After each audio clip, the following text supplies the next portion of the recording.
जय हिंद दोस्तों, आप सभी का स्वागत है मेरे चैनल एसवीएस जीके हब पर। तो आज के वीडियो में हम लोग एनटीपीसी कंप्यूटर के कुछ इंपॉर्टेंट एमसीक्यू इस वीडियो में पढ़ेंगे। इस वीडियो में जितने भी प्रश्न दिए गए हैं सारे के सारे देख सकते हैं आप लोग, प्रीवियस ईयर बेस्ड क्वेश्चन है और ये रेलवे के साथ साथ एसएससी और बैंक के एग्जाम में भी पूछे गए क्वेश्चन है। तो इसे आप लोग एक बार ज़रूर एग्जाम में जाने से पहले देखें, क्योंकि कंप्यूटर से एक प्रश्न जरूर बनेंगे। पहला प्रश्न हम लोग थोड़ा इसके बारे में इंट्रोडक्शन जान लेते हैं, परिचय। तो कंप्यूटर के दो भाग होते हैं, ठीक है। पहला जो होता है वो हार्डवेयर होता है और दूसरा जो होता है वो क्या कहलाता है, सॉफ्टवेयर कहलाता है। अब हार्डवेयर जो है वो किसे हम लोग बोलते हैं, तो कंप्यूटर के वे समस्त पार्ट जो हमें दिखाई देते हैं, जिसे हम लोग टच कर सकते हैं, स्पर्श कर सकते हैं, तो वो सारे के सारे हार्डवेयर कहलाते हैं। जैसे एग्जांपल में आपके क्या हो गया, स्पीकर हो गया, मॉनिटर हो गया, माउस हो गया, कीबोर्ड हो गया, ये सारे के सारे हमारे हार्डवेयर के एग्जांपल हो गए। और दूसरा भाग जो होता है वो क्या कहलाता है, सॉफ्टवेयर। तो कंप्यूटर के वे समस्त प्रोग्राम जिनके द्वारा कंप्यूटर को ऑपरेट किया जाता है, इनको ना तो स्पर्श कर सकते हैं और ना ही देख सकते हैं, यानी कि इसे हम लोग टच नहीं कर सकते हैं, देख नहीं सकते हैं। जो इसे ऑपरेट करता है उसे हम लोग क्या बोलते हैं, सॉफ्टवेयर बोलते हैं। अब चलिए क्वेश्चन देखते हैं एमसीक्यू। पहला है, 2007 में टाटा समूह द्वारा विकसित सुपर कंप्यूटर का नाम क्या है। मोस्ट इंपॉर्टेंट क्वेश्चन है ये, इसे नोट डाउन आप लोग जरूर कर लीजिएगा, क्योंकि ये देखिए टाटा ग्रुप से रिलेटेड है। तो 2007 में टाटा ग्रुप जो कंप्यूटर विकसित किया था उसका नाम क्या था, एका, ठीक है, एका उसका नाम था। अगला प्रश्न है, किस पीढ़ी के कंप्यूटर वारी वैक्यूम ट्यूब आधारित और महंगे थे। यानी कौन सा जो कंप्यूटर था वो वैक्यूम ट्यूब पर आधारित और काफी कॉस्टली था। तो इसका राइट आंसर हो जाएगा पहली पीढ़ी, यानी कि फर्स्ट जनरेशन का कंप्यूटर। अगला प्रश्न है, भारत के पहले सुपर कंप्यूटर को क्या कहा जाता था। तो वो परम 8000 उसका नाम था, परम 8000। ये भी देखिए 2016 के में पूछे गए प्रश्न है। अगला प्रश्न है, निम्नलिखित में से किस भारतीय सुपर कंप्यूटरों को जनक माना जाता है। यानी कि किसे भारतीय सुपर कंप्यूटर का जनक माना जाता है, तो उनका नाम है विजय भाटकर। मोस्ट इंपॉर्टेंट क्वेश्चन है ये। सुपर कंप्यूटर जो कहाँ के थे, भारत के थे। भारतीय सुपर कंप्यूटर का जनक विजय भाटकर को माना जाता है। अगला प्रश्न है, आमतौर पर एक QWERT कीबोर्ड में कितनी कुंजियां होती है। यानी कुंजी का मतलब क्या हो गया, कीज। टोटल कीज कितने होते हैं कीबोर्ड में, हम लोग देखते हैं QWERT, इधर साइड से अगर हम लोग देखें तो POIUY ऐसे बने हुए रहते हैं, ठीक है। तो उसे क्या बोला जाता है, QWERTY कीबोर्ड, या उसे हम लोग QWERTY कीबोर्ड भी बोलते हैं। तो उसमें टोटल कीज की संख्या कितनी होती है, 104। 104 उसमें कीज पाए जाते हैं। अगला प्रश्न है, ENIAC का पूर्ण रूप क्या है, ENIAC। तो E फॉर क्या हो जाता है, इलेक्ट्रॉनिक, N फॉर क्या हो जाता है, न्यूमेरिकल, I है I for integrator and C for computer. Most important question है, देखिए 2021 में पूछे गए ये प्रश्न। तो ENIAC का फुल फॉर्म होता है electronic, numerical, integrator and computer.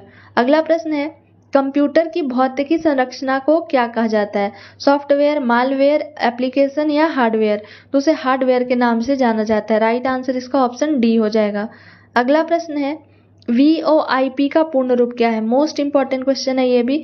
Option में दिए गए voice over internet protocol, voice over internetwork protocol, video over internet protocol या वॉइस ऑन इंटरनेट प्रोटोकॉल। तो इसका राइट आंसर ऑप्शन ए हो जाएगा, वॉइस ओवर इंटरनेट प्रोटोकॉल कहा जाता है VoIP को। अगला प्रश्न है, कंप्यूटर का दिमाग किसे कहते हैं। ऑप्शन में दिए गए रैम, रोम, CPU या हार्ड डिस्क।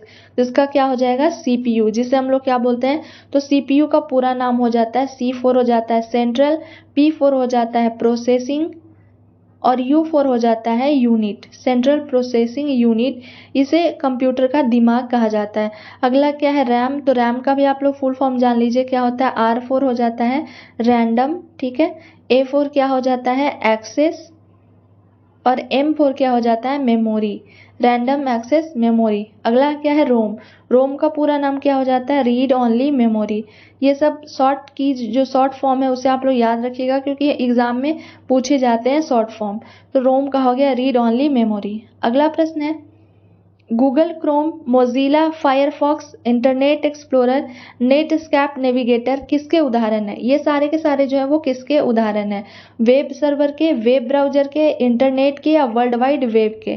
तो ये सारे के सारे वेब ब्राउजर के क्या है, तो उदाहरण है। ये इनके मदद से हम क्या करते हैं कि किसी चीज़ को सर्च करते हैं। गूगल क्रोम में हम लोग को कोई अगर जानकारी प्राप्त होना है तो उसे हम लोग सर्च करते हैं, मोजिला फायरफॉक्स में सर्च करते हैं। ये सारे के सारे क्या है, वेब ब्राउज़र हैं।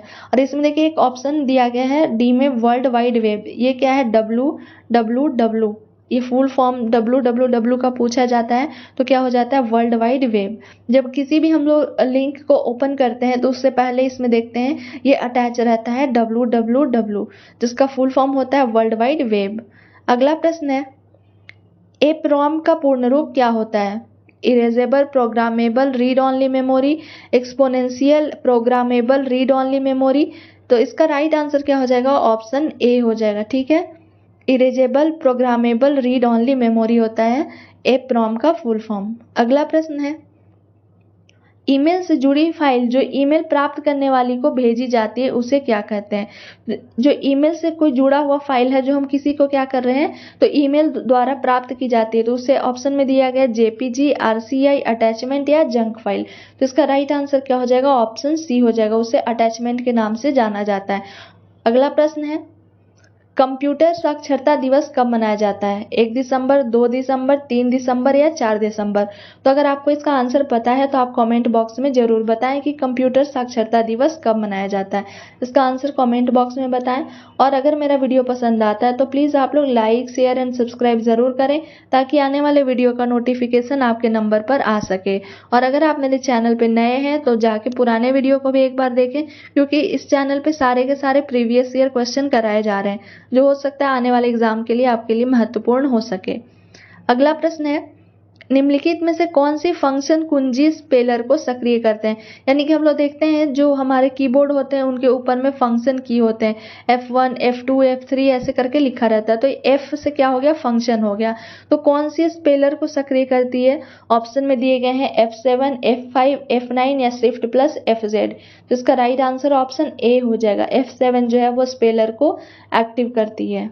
अगला प्रश्न है, GIF स्टैंड्स फॉर। हम लोग देखते हैं कभी मोबाइल में देखते हैं कि GIF के थ्रू हम लोग क्या करते हैं, छोटे से वीडियो के फॉर्मेट में भेजते हैं। उसके नीचे देखिएगा लिखा हुआ रहता है GIF। तो वो GIF का पूर्ण रूप क्या होता है? ऑप्शन में दिए गए हैं graphical interchange form, graphic interchange format, graph interchange form या जनरल इंटरचेंज फॉर्मेशन। इसका राइट आंसर हो जाएगा ग्राफिकल, इसका GIF graphic interchange format, option B इसका राइट हो जाएगा, ग्राफिक्स इंटरचेंज फॉर्मेट। अगला दिया है क्वेश्चन, अब हम लोग जानेंगे नेटवर्क के टाइप्स कितने होते हैं। मोस्ट इंपॉर्टेंट है, इसे एक क्वेश्चन हमेशा एग्जाम में पूछे जाते हैं। तो टाइप ऑफ नेटवर्क कौन से होते हैं? पैन। ठीक है, सबसे छोटा क्या होता है, पैन होता है। पैन के बाद क्या होता है, LAN, लैन, फिर क्या होता है, कैन, मैन, और फिर होता है वैन। पैन जो होता है वो सबसे छोटा होता है। ठीक है, अगर पूछा जाएगा प्रश्न में कि सबसे छोटा नेटवर्क कौन सा होता है, स्मॉल जो, तो वो क्या हो जाएगा आपका, पैन हो जाएगा। ठीक है, और सबसे बड़ा अगर पूछा जाएगा कि नेटवर्क कौन सा होता है तो वो होता है वैन। अब इसका फुल फॉर्म भी हम लोग जान लेते हैं क्योंकि एग्जाम में पूछे जाते हैं। तो देखिए पहला क्या था हमारा, पैन। पैन से क्या हो जाता है, पर्सनल एरिया नेटवर्क, जो सबसे छोटा नेटवर्क होता है। इसे आप लोग नोट डाउन कर लीजिएगा क्योंकि एग्जाम में पूछे जा सकते हैं। तो क्या है, सबसे छोटा नेटवर्क हमारा कौन सा होता है, पैन होता है। अगला क्या है, लैन। लैन क्या हो जाता है, लोकल एरिया नेटवर्क। फिर क्या है, कैन। कैन को क्या बोलते हैं, कैंपस एरिया नेटवर्क। अगला है मैन। मैन क्या हो जाता है, मेट्रोपॉलिटन एरिया नेटवर्क। और लास्ट जो नेटवर्क है वो क्या होते हैं, वैन, वाइड एरिया नेटवर्क, जो सबसे बड़ा नेटवर्क होता है। वैन जो है वो सबसे बड़ा और पैन जो है वो सबसे छोटा, क्योंकि पैन से पर्सनल है, यानी कि जो पर्सनल यूज़ के लिए हम लोग लगाते हैं। और वैन क्या हो गया, तो W से वाइड। वाइड का मतलब ही क्या होता है, वृहद। तो सबसे बड़ा नेटवर्क होता है वैन। ये आपके कुछ इंपॉर्टेंट NTPC से रिलेटेड कंप्यूटर के MCQ थे। आई होप आपको ये वीडियो पसंद आया होगा। Thank you for watching my video.